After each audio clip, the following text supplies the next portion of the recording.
Good morning, Coleman. Thank you for joining us on Coleman Today. I'm your host, Christine Wiggins, and today is Wednesday, November 5th. Coming up on Coleman Today, the governor directs emergency aid to food banks amid SNAP lapse. Coleman swears in council and elects Hall president, and Berlin seats its new council, choosing Hardman as mayor pro tem. All this plus sports, weather, and more.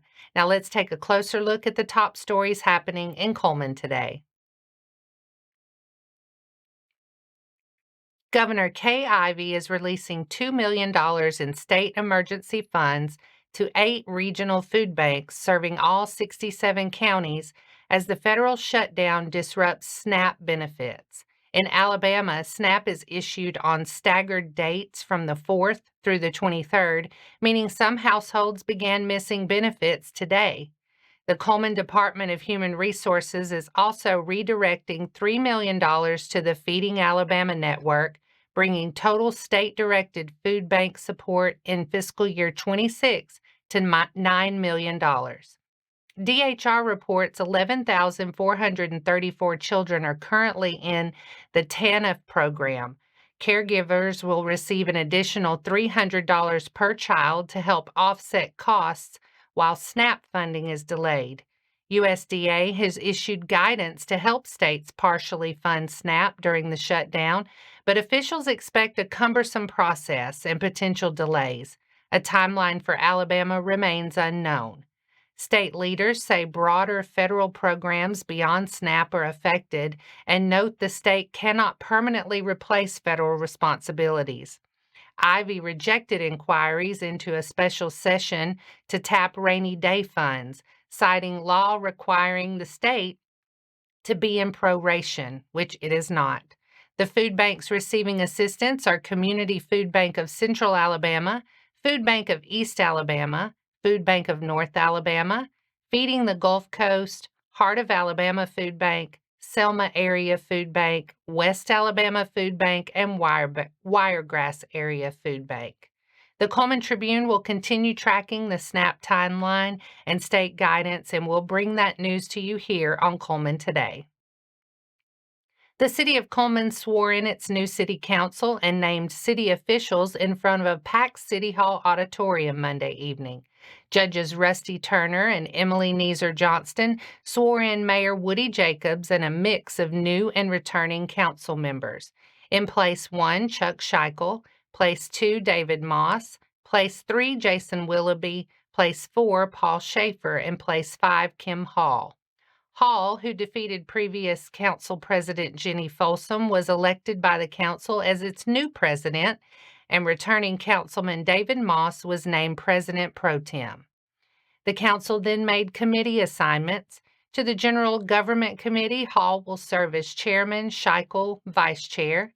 Assigned to the Public Works Committee, Willoughby will chair and Hall vice chair. To Public Safety, Scheichel will serve as chair with Willoughby as vice chair. On the Tourism Committee, chairman is Moss and vice chair is Schaefer.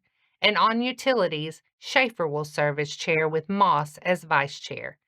The council formally named city officials, mostly confirming previous appointments, and also appointed members to the Cullman Jefferson Gas and Cullman Utilities Board, the Airport Board, the CATS 55 Board, and the Tourism Bureau of Cullman County. The Cullman City Council meets next at 7 p.m. on Monday, November 17th in the City Hall Auditorium, and the public is invited to attend. New and incumbent members of the Berlin Town Council were sworn in Monday. Mayor Patrick Bates and council members Donald Gunter, Edith Stevenson, Uden Bates, and Keith Hardman took the oath. Stephen Michael Clark was not in attendance and will be sworn in later. The council then chose Hardman as mayor pro tem after Gunter stepped aside. Kirsten Montgomery was appointed town clerk and sworn in. In other business, members approved 3 organizational resolutions. Number 15 authorizes the town to deposit funds at any qualified bank or savings and loan in Cullman County and allows banking changes as needed. Number 16 adopts the IRS standard mileage reimbursement rate, currently 70 cents per mile. And number 17 sets the regular meeting time as the third Monday of each month at 7 p.m. The next meeting is Monday, November 17th at 7 p.m. at Berlin Town Hall. And that's all for our top stories this morning. Coming up, Wallace State women cruise to 85-37 victory over Chattanooga State. Sports is next.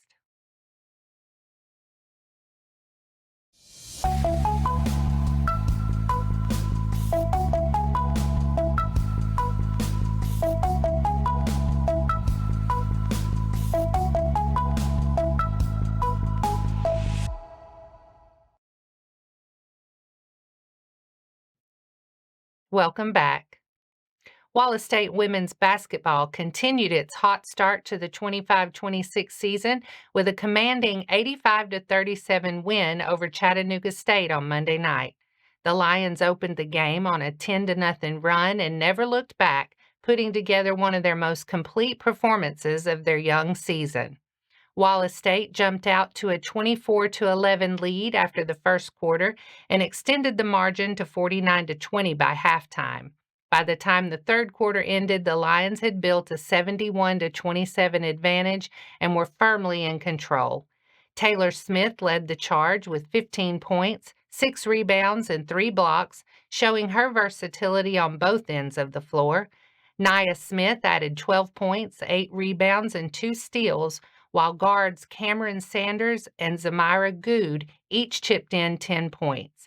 Sanders also dished out a team-high 8 assists, and Good grabbed 7 rebounds to go along with her double-digit scoring night. The Lions' depth was on full display as Idasia Mercer and Sanaya Gibson each scored 9 points, and Leah Childress added 8. With the win, Wallace State improves to 2-0 on the season and will look to stay unbeaten when they travel to East Mississippi Community College on Thursday for a 5:30 tip-off. And that wraps up sports for today.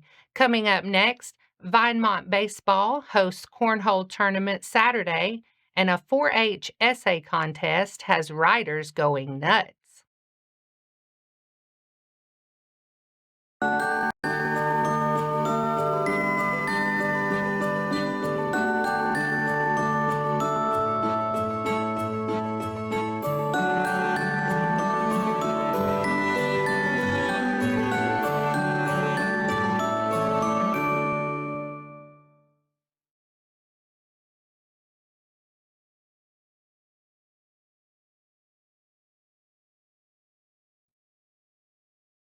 Welcome back. Now it's time to speed things up with a news rundown. 4 stories in under 4 minutes.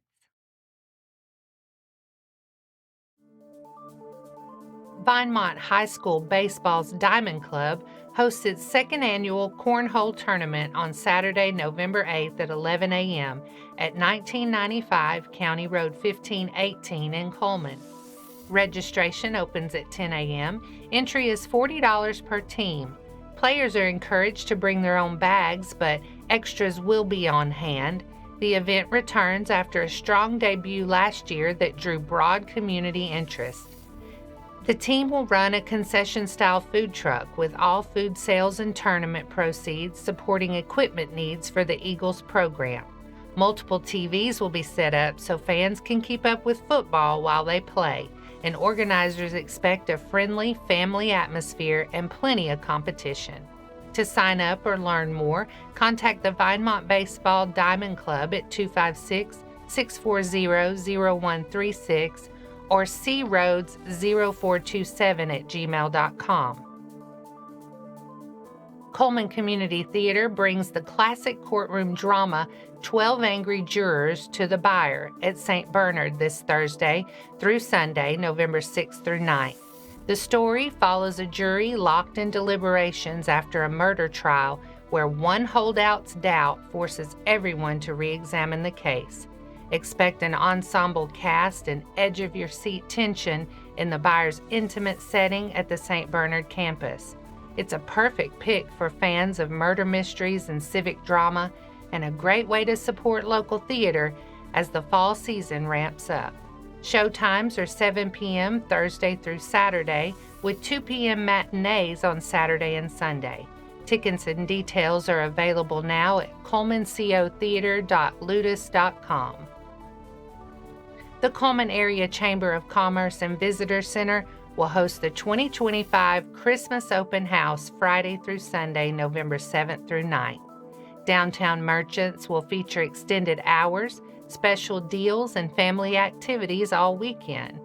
To participate in the fan favorite Cookie Crawl, pick up boxes Friday, November 7th from 4 to 6 at the Chamber. On Saturday, November 8th from 8 to 2, shoppers can visit participating Chamber member businesses to collect cookies while they browse. Boxes are limited and available first come, first serve.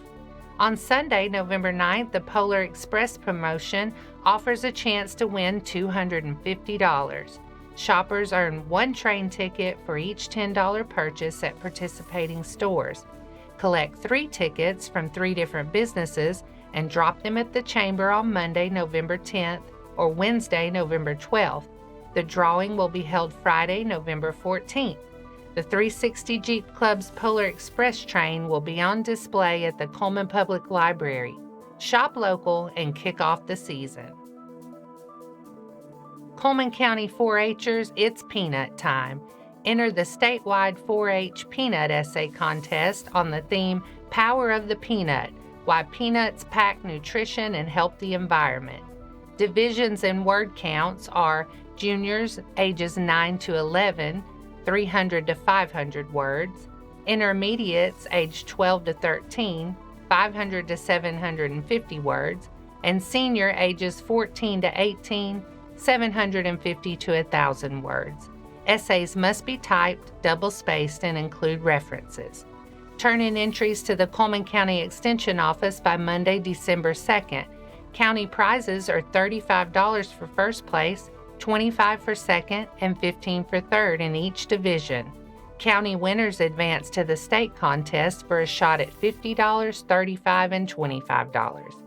Go nuts with your best ideas, butter up the judges with solid facts, and you might bring home cash and bragging rights. Get full details from the Extension Office or your 4-H leader. And that's your 4 stories in under 4 minutes. Now for a quick break before we look at the weather and pay our respects with obituaries. I'll be right back after this quick message.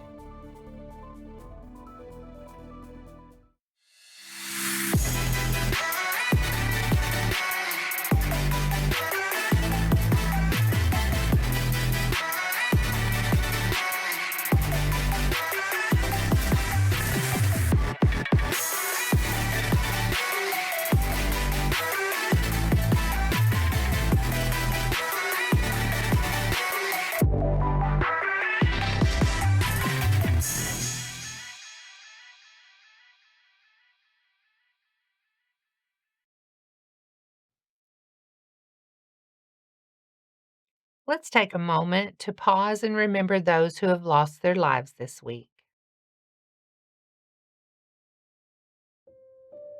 Tammy Elaine White Thompson, 59 of Cullman, passed away Sunday, November 2nd. A celebration of life will be held Saturday, November 8th at Pleasant View First Congregation Methodist Church from 1 to 3 p.m. The family will gather from noon to 1 at the church. Taylor Zachary McWaters, 32 of Harvest, passed away Sunday, November 2nd. Funeral service will be held at 1 p.m. on Thursday, November 6th at Cullman Heritage Funeral Home with burial at Cullman City Cemetery. Visitation will be from noon to 1 on Thursday at the funeral home. Our thoughts and prayers go out to their friends and families. Now let's take a look at your weather forecast.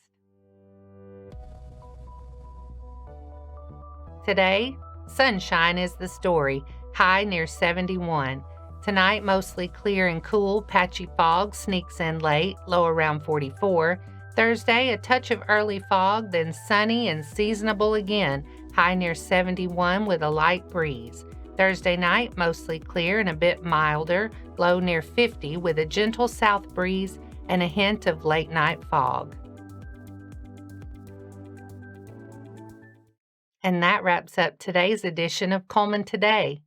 Thank you for sharing your morning with us, and remember to stay connected by following us on social media and visiting CullmanTribune.com for the latest from our community.